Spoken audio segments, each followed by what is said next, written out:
Welcome address da aina khatang remind tawning badi if I'm not mistaken 2008 aduai da RNBA Youth Conference gaidim jang huzik aikoi host tawba matamda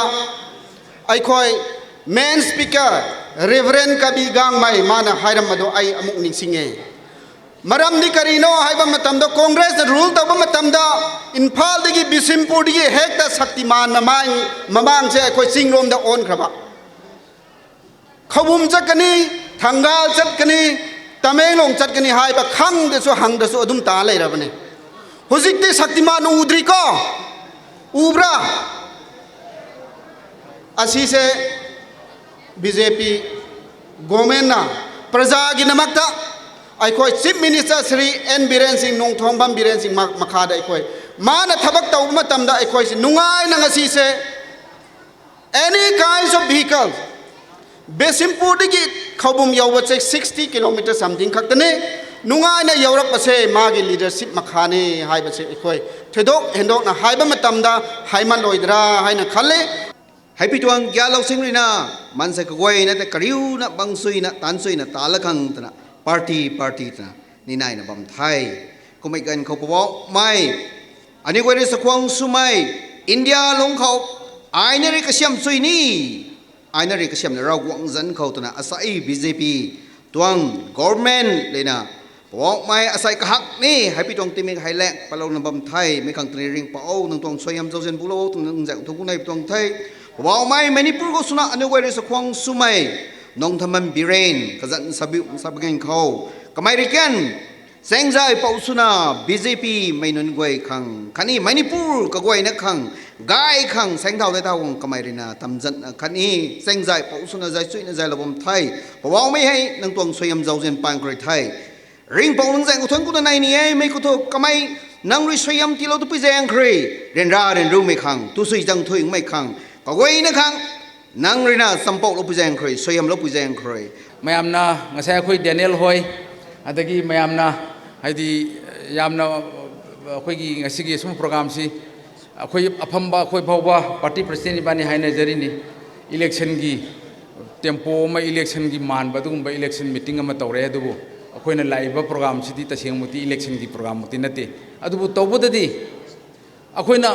party ko iba program khuding maksigi panthung phamdi karino the last election akhoina party tawjariba akhoina organization tawjariba akhoina meeting tawriba punam makse last ADC gi election buwaro assembly gi election buwaro lok sabha gi election buwaro hariba election singadu da akhoi gi mirep sing akhoi gi mihu sing ka bangam na badumba tawriba program waktani aduga tasengma makti ngasigi program mase election gi program muti nate adu hariba wafam khara se aina in charge moina masi khatang ai thamjage makha taba aidi tawgadoriba party gi kariba akhoi thabak thorom sing aduga party na kari tawri sarkar na kari tawri haba sing adudi akhoi ni kai khumnajaraba party gi president amadi makha da wang ngangbi rakadaba party gi vice president sing adagi akhoi gi hanagi akhoi gi MLA oiba oja ki khenpau adagi maru oina program si kari kari tawkhre kari hujik tawkhigani habadudi district asige khoina program sigi in charge hapchariba khogi yamba party gi founder member khogi yamba khogi oja tada khogi jimjau dagi tamina si haiba wafam si thamjaraga I matang sida I bhasan tenjari ngasi di kai dore Bharat ta adumba Sri Narendra Modi na mahangna mahaki ani suba tam paidana Bharat si prithvi gi saukhatpagi lambi Pithivi tongan belebak singi, saukhat leibak singdo, adudagi mangjin thana sienba ꯑꯩꯈꯣꯏꯒꯤ ꯉꯁꯤꯗꯤ ꯍꯧꯔꯦ ꯑꯗꯨꯅ ꯑꯗꯨꯒꯨꯝꯕ ꯁ꯭ꯔꯤ ꯅꯔꯦꯟꯗ꯭ꯔ ꯃꯣꯗꯤ ꯃꯌꯥꯝꯅ ꯈꯪꯅꯔꯕ ꯑꯩꯈꯣꯏꯒꯤ ꯂꯨꯆꯤꯡꯕꯁꯦ ꯃꯁꯤꯅ ꯚꯥꯔꯇꯤꯌ ꯖꯅꯇꯥ ꯄꯥꯔꯇꯤꯒꯤ leader ꯑꯃ ꯑꯣꯏꯔꯕ ꯑꯗꯨꯒꯨꯝꯕ ꯄ꯭ꯔꯥꯏꯝ ꯃꯤꯅꯤꯁꯇꯔ ꯑꯃ ꯑꯣꯏꯔꯕ ꯃꯇꯨꯡꯗ ꯚꯥꯔꯠ ꯆꯥꯎꯈꯠꯄ ꯍꯥꯏꯕꯁꯦ ꯇꯣꯉꯥꯟ ꯇꯣꯉꯥꯟꯕ ꯁ꯭ꯇꯦꯠꯁꯤꯡ ꯑꯄꯤꯛ ꯑꯄꯤꯛꯄ ꯁ꯭ꯇꯦꯠꯁꯤꯡ ꯆꯥꯎꯈꯠꯇ꯭ꯔꯒꯗꯤ ꯚꯥꯔꯠ ꯆꯥꯎꯈꯠꯂꯦ ꯍꯥꯏꯕꯗꯨ ꯌꯥꯔꯣꯏ ꯃꯄꯨꯡ ꯑꯣꯏꯅ ꯑꯩꯈꯣꯏꯒꯤ ꯍꯤꯟꯗꯨꯒꯤ ꯑꯩꯈꯣꯏꯒꯤ ꯀꯩꯅꯣꯗ ꯑꯩꯈꯣꯏꯅ ꯊꯥꯖꯅꯕ ꯑꯃ ꯂꯩ ꯑꯗꯨꯗꯤ ꯀꯔꯤꯅꯣ ꯍꯥꯏꯕꯗ ꯑꯩꯈꯣꯏꯒꯤ ꯑꯋꯥꯡ ꯅꯣꯡꯄꯣꯛ ꯏꯪꯈꯣꯜ ꯑꯃꯒꯤ ꯌꯨꯝ ꯑꯃꯒꯤ ꯅꯠꯇ꯭ꯔꯒꯅ ꯂꯝ ꯑꯃꯒꯤ ꯑꯋꯥꯡ ꯅꯣꯡꯄꯣꯛ ꯊꯪꯕ ꯃꯐꯝꯁꯦ ꯃꯁꯤ ꯆꯥꯎꯈꯠꯂꯕ ꯃꯇꯨꯡꯗ ꯃꯥꯒꯤ ꯂꯩꯔꯤꯕ ꯌꯨꯝ ꯃꯥꯒꯤ ꯏꯪꯈꯣꯜ ꯅꯠꯇ꯭ꯔꯒ ꯃꯥꯒꯤ ꯂꯝꯗꯣ ꯆꯥꯎꯈꯠꯀꯅꯤ ꯍꯥꯏꯕꯗꯨꯒꯤ ꯋꯥꯈꯜꯂꯣꯟꯗꯨꯗ ꯑꯗꯨꯒꯨꯝꯕ ꯚꯥꯔꯠꯀꯤ ꯄ꯭ꯔꯙꯥꯟ ꯃꯟꯇ꯭ꯔꯤ ꯑꯣꯏꯕꯤꯔꯤꯕ ꯚꯥꯔꯠꯀꯤ ꯑꯗꯨꯒꯨꯝꯕ ꯄ꯭ꯔꯙꯥꯟ ꯁꯦꯕꯣꯛ ꯑꯣꯏꯔꯤꯕ ꯁ꯭ꯔꯤ ꯅꯔꯦꯟꯗ꯭ꯔ ꯃꯣꯗꯤꯒꯤ ꯁꯣꯛ 2014ꯒꯤ ꯃꯍꯥꯛꯀꯤ ꯏꯂꯦꯛꯁꯟ ꯀꯦꯝꯄꯦꯟꯁꯦ ꯏꯍꯥꯟ ꯍꯥꯟꯅ ꯍꯧꯗꯣꯛꯄꯗ ꯃꯅꯤꯄꯨꯔꯒꯤ ꯑꯗꯨꯒꯨꯝꯕ ꯏꯝꯐꯥꯜꯗ ꯂꯩꯕ ꯂꯥꯡꯖꯤꯡ ꯑꯆꯧꯕ ꯍꯥꯏꯕꯗꯨꯗ इहान हनबा अदुगुम्बा नरेंद्र मोदी की इलेक्शन किक ऑफ से अदुदा तौ अदुना अखोइगी महांगना अखोइगी अहानबा तामगी प्राइम मिनिस्टर ओइर मतुंगदा भारत से अदुमति यामना चौखत हलंगरे अदुना मदुगी महांगना तौरीबा थबकतो महांगना मियामदा थाजहनबा महाकी थबकतुना मरम ओइरे हरगा अनिसुब तामदा अदुगुम्बा पार्लियामेंट हाउस दा पार्लियामेंट लोअर हाउस दा सिटलिस सामरीगा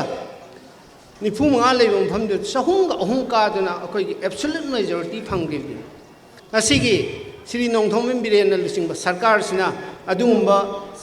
प्राइम मिनिस्टर नरेंद्र मोदी ने थंबिरम वाफमदुमक प्रजादा अखोइगी थबक ओइना उथोगा उथोकपिगे अखोइना नुंगाइजरिबदि भारतीय जनता पार्टी से पार्टी विथ डिफरेंस हाइरिसे आई मांगदा अखोइना ट्रिब्यूट कचरीबा बीजेपी की फाउंटेन हेड ओइरिबा पंडित दीनदयाल उपाध्याय की ngasi sidasु सारिबा आत्मनिर्भर सेल्फ रिलायंस इसाना इसाबु खंगजबगी मसक्तु तारगदी नहांगई खुद अमोटबो ओइरमदो ngasi इबा नुमितगी सापोना चामथोकपिरो अदुगा नुंसीरबा मनम जेलबा थंबानगी लई से पाइबीरगा 2022 दा अदुगुम्बा थंबानगी मिहुद अमा काहनबदा चंगचंग लौबा फौरेन मूवी गुम्बा अदुगुम्बा नुपा अमा खनबीरओ हाइबसे सिना आई अहानबा ओइजगे लोइना लोइना ngasiगी asiguma mifam tangba mifam asida tilliba miyam se social distancing oibanina mai desu khumme ai bau nungaitre yam warongani aru wasuwana ngasi lengchaliba aikogi BJP की मकोक ओइना लाइबा प्रोफेसर टिके नंगांगबा अदुगुम्बा वाफम खरदी वारसुवाना ताबियु हाइबा वाफम जी थमजरगा लाकदुर खोंजंग खुदिमक्ता अखोइ चंगसन मिनसी ngasi sina loigumsi akhoi bo hanna kobirau akhoi khopum data natana nungba gi kendra gi manungda leiba noni da su laksige thangal da su laksige jaga jaga da workshop meeting macha tauraga mafam dugi awana ga iroinana narendra modi na thadare scheme sigi kanaba lawbuga loinana scheme mayam sigi kanaba su lawsi loina BJP su nungsi bibuga loinana BJP की thought provoking होइबा मयाम से यंगबिरगा BJP से जाति बाति खाइदबा धर्म नीति खाइदबा अपिक आओ लेतबनी mean Huygens बिबनी करिगुम्बा BJP ना communal ओरबा Hindu नी हायरगा हिंदू दद बदनाम तवो ओरगदी ngasi मक अदु ओरगदी मणिपुर की गवर्नर ओरिबसे मुस्लिम निंगोनी श्रीमती नजमा हेप्तुल्ला मा मुस्लिम ने बीजेपी ना अपिक वखन खलगदी श्री नजमा हेप्तुल्ला सिबु गवर्नर ओइना लाकद्रा करिगुम्बा बीजेपी की अदुगुम्लबा थॉट प्रोवोकिंग ओइबदुना मरम ओइरगा a party with difference but regional outlook हाइबदु लेरमद्रगदी मेरी कोम्बु एमपी ओइना खलखिगद्रा नत्रेरगा मदर ऑफ द रिवॉल्यूशन हाइना फाउरिबा Rani Gaidilubu Sanman Tawidra, and with the Rani Gatang Hapsalame Congress, Rani Gimakata, and Avasan, Supiram Dre, Karim Piram Dre, Adagi Pali Sarkar, Sinamamangi Matamda, Rani Gaidilu Ming the Tadar Iba Paisa, Rani Gaidilu Ming the Sariba Park, Rani Gaiduri the Uliba Sanmandu, Uragadi, BJP say regional outlook, Uba Aduma Party ni Hiragadi, Malaba P, Namtiriba P, Tado Piramo. Howjikti afaba tarang numit ki mangal na thorok pada thambal satnaba thambal ji pairaga adugumlaba nungba kendra gi chei kundra manga sotharaba lambi de thongda leiriba awaba thabak phangdabagi awaba loinamak koknabi damta BJP haibese khanbiu Bharatiya Janata Party na sarkar pairak padagi matau karam tauna aikoi praja singda awaba si kokna naba nomada darkar leiba day to day gi oiba Chana naba laina naba set naba mayam singa se karam haina praja sing yahon bage haiba se aina khudam moina amani khak panjarabada handak COVID-19 gi adugumba pandemic asina adukki matik praja sing si wahallaba lockdown leiraba mapan thokpa yadraba kanagumba nomagi kaithenda mana masing pukhala aga adugumba nomagi chana naba tanjariba singda chana naba leiragdraba matamduda Bharatiya Janata Party ki Prime Minister aduna Bharatiya Janata Party ki adugumba ideology aduda base taurakanda philosophy aduda base taurakanda Pradhan Mantri Garib Kalyan Yojana haidana adugumba scheme ama launch taubirakanda Bharat ki praja kachin koya khuding makta yumdong khuding makta chana naba yohan bahai base Bharatiya Janata Party na praja gi damakta khalli hai baduri chap chawa khudam ama kakni hai basesu ai hak miyam da thamjaningi Bharatiya Janata Party ki ticket purak pado maduda Bharatiya Janata Party ki thambal marka du da namaga koi vote ase kahan biu adu ai bataragadi ngasi semi ba ngasi langi ba ngasi ai koi na phangi ba kudong chawa se masidagi saruk chama hena Bharatiya Janata Party na praja gi mateng pangbada achoma mateng oigani hai base masi thamjage BJP ki scheme grant mayam ama Narendra Modi ji na puthoktura pibiriba praja yauhanna bohonariba mayam masi kana masingji nungba gi kendra gi praja mayam na su launa bohonabiu ikoi gi office bearer mayam amadi ikoi gi Karikatas mayamda tanah raga kana masing dulaw na bohona view maki PMAJY gi Prime Minister gi Ayushman amasung Chief Minister Haksel gi tengbang asigum mayam jilaw na bohona view haina mayam na ithamdaningi ado Chief Minister Sri Biren maksu governance ki matang yam phajana puri mayam gi awaba khangna tawri amasung Chinga tamga chamanana sakhatpa purakdamni Hyderabad chingi lamdamda ima kethel kya sakhiba lambi thong kya semkhiba asigumasisu mayamna thagatpam thoi hainan khalli acharikiba lok sabha election da nungba mandal sida vote tamenglong gi district oina dumuk vote ehoisi phongba ngambani haibase ngasi asida leiriba ichinau mayam mamang sida I phongdok chaningi aduna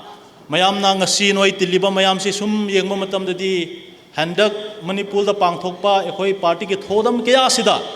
ekhoi ena egi personal observation dadi nungba mandal noina first logani haiduna isi ngasi mayam sida phonok chaningi aduna ngasi ekhoi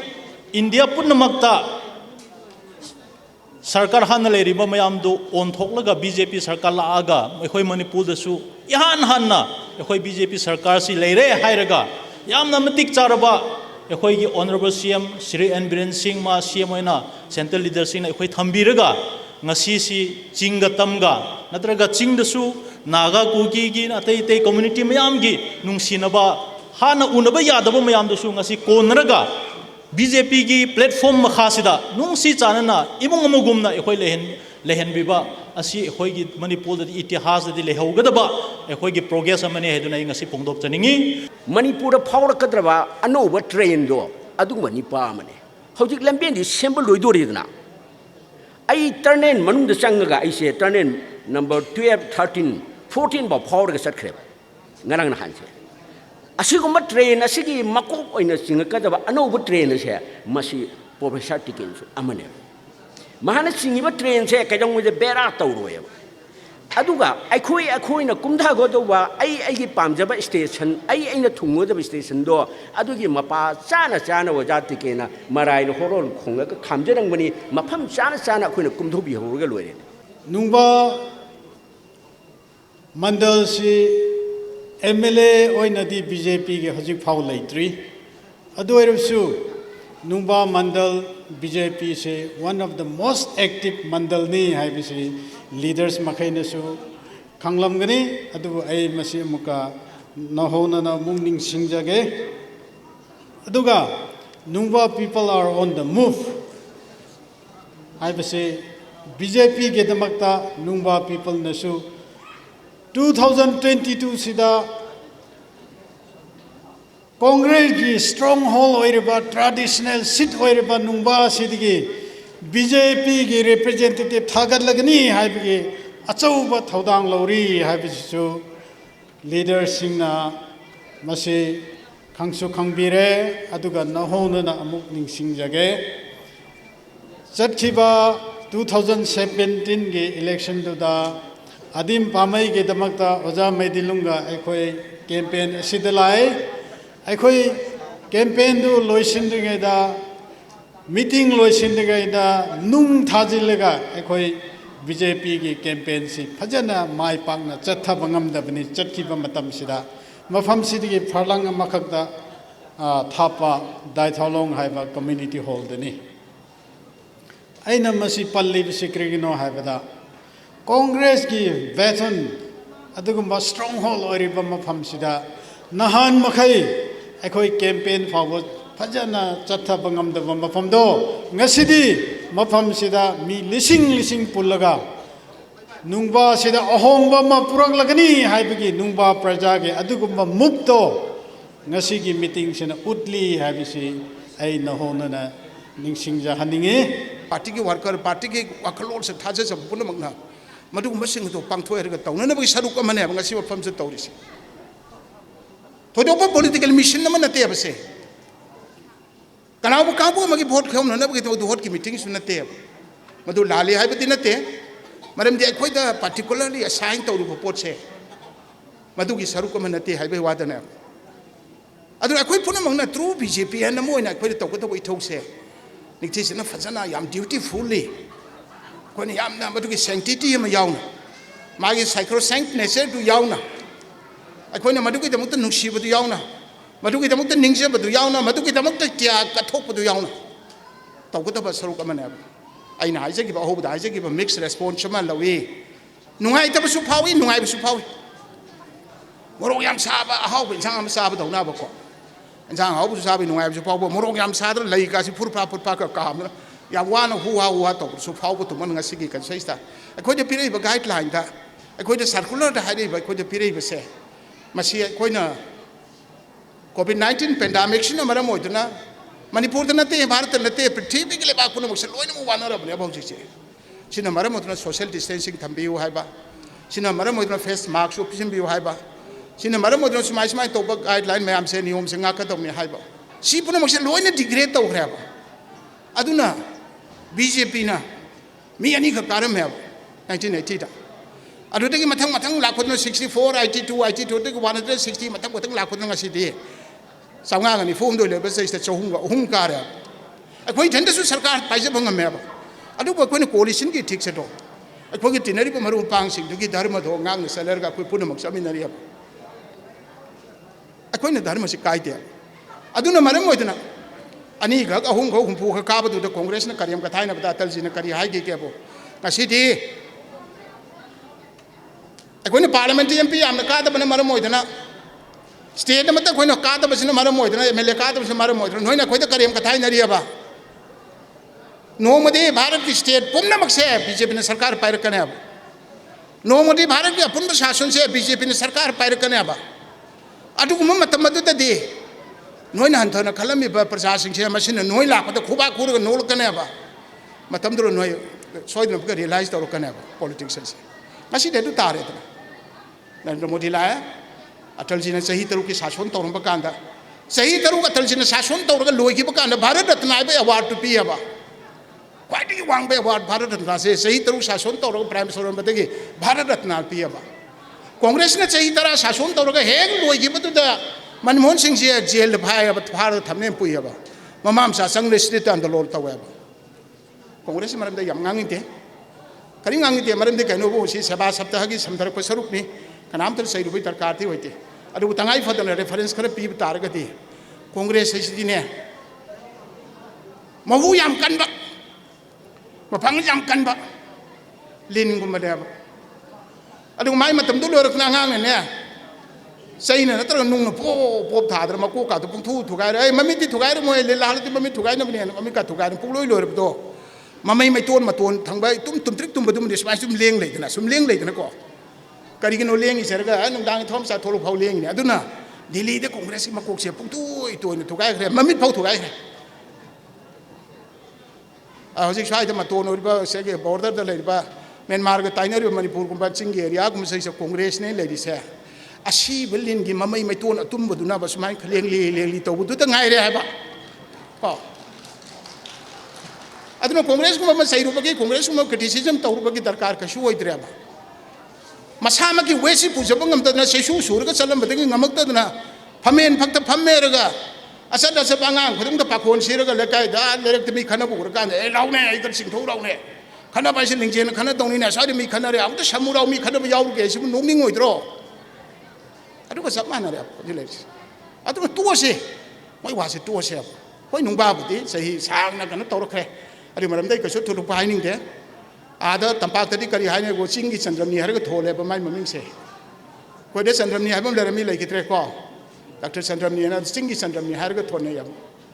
अदु सो तुम लोय तो pony कसु खानबेरु को तौबगिदि अदु वाइ कोइना कोइगी थौसि तौब ताय party की worker मोने कोइ थौसि तौब ताय मधु पुनम कोई खंगबता अदुना अखोई मनुंग दैना स्टेट की बीजेपी की प्रेसिडेंट मोने मयाम पुनम दैना खुरुम जन अपील तौजनिंग से करिगुम डिविजन अमता थंबेगनो मा याव यादे आई ngasi मीटिंग सैता मा लाखो यारो नत्रग मोइना तौरग दे कोई चलो अदुमा लौथोक बिउ आई होइगे अदुमा हपसिल लो अदु तौसी अदा तौसी काइन तौबसे मसी कोई की बीजेपी की स्पिरिट बीजेपी की कल्चर बीजेपी की ट्रेडिशन यादब पोट मने आई मथौद तौ लोरेने खोन चलगनी ने अने लाइसे खुन पाइरगनी ngसाइ मयाम चाक चासी हाइब कांदा हुग चारुसे लंबी चपद मिचिन रमजिंग उहुर चलिनी ने मयाम पुरो ngangnari sin na taribani ne हौजिक तौइसे खतंग इंथगी बसे इसार फावरिनी ने होल सेंसेशन मंगा लेबसे पुन्न माइ माइ मथौ फजन तौर कांदने बा अखोइ से हेल्दी मेन नमोन थोलकदोरिसे अदु नतदना बको ओना ओना तौरदि नुंगाइरोये